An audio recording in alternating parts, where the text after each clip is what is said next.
All right, welcome back to our third episode for Onshape. Make sure you've watched the first two episodes last time. We left off with doing some extrusions in our Alpha Part Studio tab and some revolves in our Bravo. Let's just revisit a little bit. Hopefully you've renamed the parts. Right-click Rename, given it some colors that you want, Edit Appearance. Let's just take a look at our original sketch. So go over, double-click. All right, goes back in time before the extrudes were done. Press the letter N for normal. And I'm just going to embed a shape within the rectangle. Let's just do a hole. So just somewhere within, again, we're not worrying about dimensions right now. Click the green check to save. Okay. And what's happened here is Onshape's just sort of made a guess of this extrude. So let's click on our part. Okay, that's actually clicking on the sketch. Let's click on the part. All right, it says part is extrude too. Now, you could also rename your extrude. So not only can you rename the commands that make the parts, or not only can you rename the parts, but also the commands that name the parts. So let's actually edit the command. And here you can see, okay, we could select the hole, and now it fills it in. All right, so remember this button here, this was before and after. Or if for whatever reason you want just the hole, let's say you want another cylinder, you can do that. So you can always go back and redefine your regions that you're extruding. And then revolve. We're not going to do anything different here, but think about, okay, when you look in everyday life, what sort of objects can be made with a simple sketch, right? So let's open up the sketch.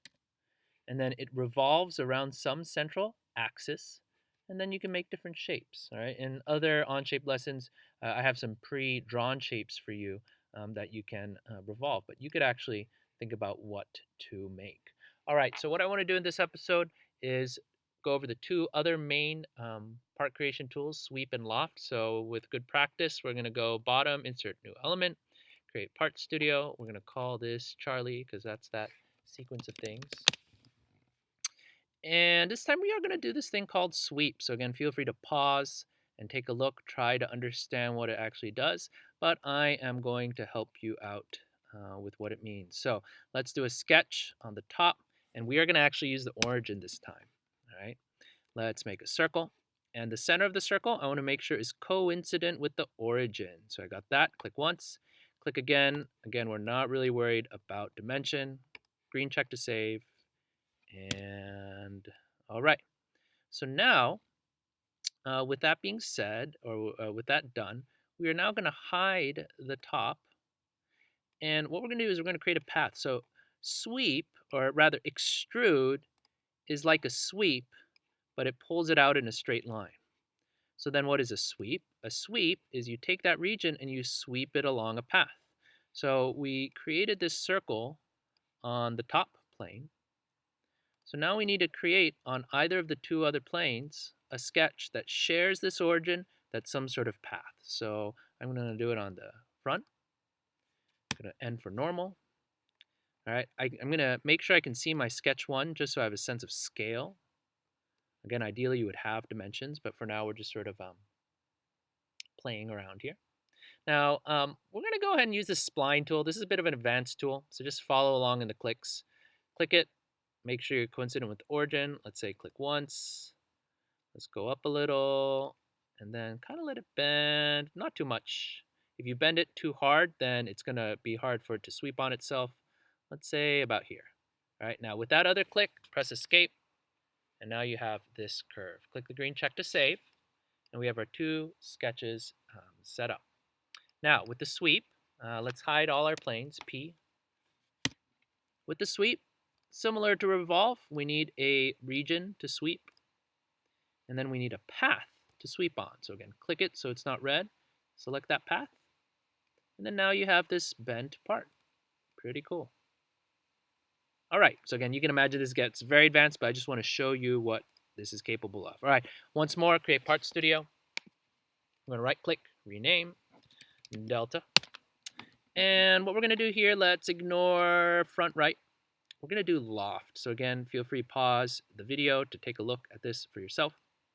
And what Loft does is it connects shapes, different shapes, all right? With extrude and revolve and with sweep, the face of your extrude, of your operation, stays the same. But with Loft, it can get to some pretty interesting things. So let's create a sketch on top. Okay.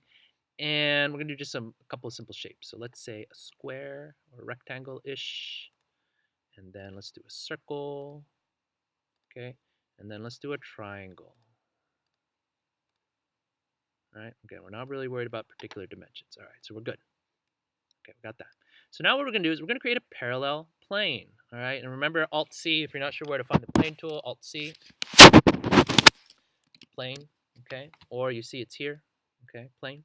So what plane does is it allows us to create other surfaces. So I want to create a parallel surface to this. All right, it's like two sheets of paper separated by a distance. So I'm going to click the top plane, and I'm going to offset it. Offset means just sort of some amount of distance. So I don't know, about this much. Have some distance between it. Okay, click the green check. Now we've created a plane, but it's not the sketch. So we need to create a new sketch on plane 1. Okay.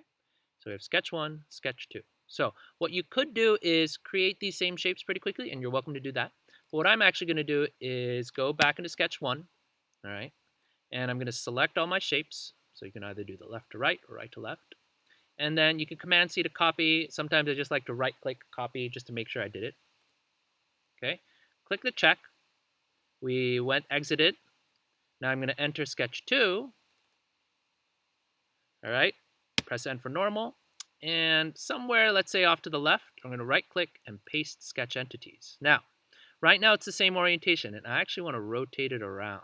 Okay, so just watch. So rotate it around, let's say this way, and then slide it over about here. Actually, let's rotate it over one more. I don't want the circle to be above the circle. Something like that, yeah? Okay, so green check to save. And now we have two of the same shapes, but sort of rotated, different orientations. All right, green check to save. Now let's do Loft. So we press Loft. This will be a little tricky. We're going to pair these together. Okay, so just sort of find two. Again, we just sort of eyeballed this, so they're not going to line up exactly as nicely as one might hope. So click the bottom, click the dot, and it connects the two shapes. All right, I'm going to click the green check, do the same thing here. Loft, all right, it hid the sketch, so just show your sketch. You have to show sketch 1 and sketch 2. So let's say pick the bottom circle, pick the top square, and it connects those shapes somehow. And ooh, I'm not sure how this is going to work. Let's see. Actually, we don't want all to be connected, so click the green check. Loft to number 3, triangle up to circle. Okay, and you can define all these end conditions. It gets very complicated, but I just want you to see what you can do. All right, the last part of the episode, we're going to circle back. We did the main 4 part creation tools, all right, even talked about sort of holes. Let's just take a look at Fillet and Chamfer. And again, take a look on your own. You can dive deeper, pause the video. So this just sort of rounds off the edges. So let's say we click on Fillet. We can pick the circle, and it will fillet it, right? You see that rounded corner? And you can increase or decrease this amount to get a more pronounced or less pronounced effect. Click the green check, ready to go.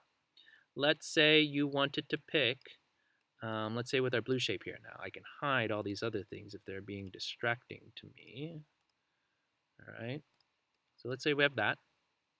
And I want to fillet, let's just say some edges here, a couple of the edges. All right, so that could be one set of dimensions, but let's say I want to make these fillets more or less pronounced. So click that, click that. Okay, now sometimes the number might be too big or too small, so just be careful of what you pick. All right, let's make this a little, let's say, smaller. Okay, I'll hide all the planes. All right, so this will help you round off the edges. So if we go over to our Bravo, likewise, we can do this, but we can do it with the chamfer. So we can pick an edge, right? It makes that nice little 45-degree piece, right? Or we could pick an entire face and just say all the edges there. Let's do that chamfer. Okay? All right, so I think that's a good stopping point here. We have done all 4 of the main part creation tools, a little bit of sketching, chamfer, and filleting. And next time, I think we will focus on the 2-dimensional sketch and focusing a bit more on the precision of those things. All right, thanks for listening.